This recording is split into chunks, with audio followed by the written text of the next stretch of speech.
চাঁদপুর সরকারি জেনারেল হাসপাতালের জরুরি বিভাগে দীর্ঘদিন ধরে চলছে টিকিট বাণিজ্য। টিকিটের দাম সরকারিভাবে ৫ টাকা নির্ধারিত হলেও রোগীর কাছ থেকে নেওয়া হচ্ছে ১০ টাকা। ২৫০ শয্যা বিশিষ্ট সরকারি এই হাসপাতালে শরীয়তপুর, লক্ষ্মীপুর ও নোয়াখালী থেকে রোগীরা আসেন।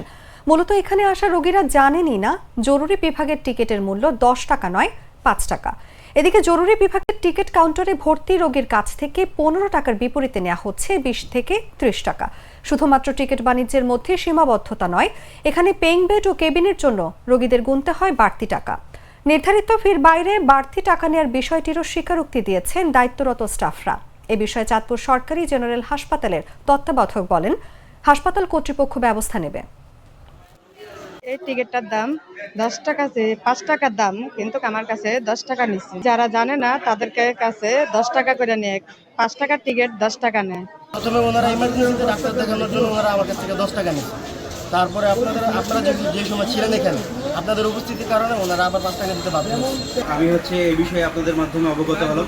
আমি যে নিয়েছি তার বিষয়ে ঊর্ধ্বতন কর্তৃপক্ষের কাছে নালিশ করব, যেন তাকে সৌকত দেওয়া হয়। আমার কাছে মনে হচ্ছে বিষয়টা সত্য নয়, কারণ আমাদের বহির্ভাগের প্রত্যেক টিকিট কাউন্টারের সামনে টিকিটের মূল্য লেখা আছে।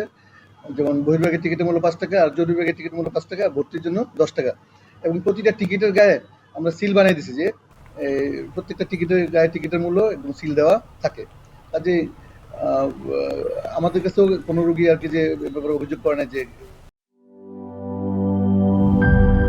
কালার এক্সপার্ট, জর্জ স্যাপ এবং মাইল্ড অন হ্যান্ডস টেকনোলজি সমৃদ্ধ অরিক্স ক্রিস্টাল ওয়াশ আপনার লন্ড্রি এক্সপার্ট।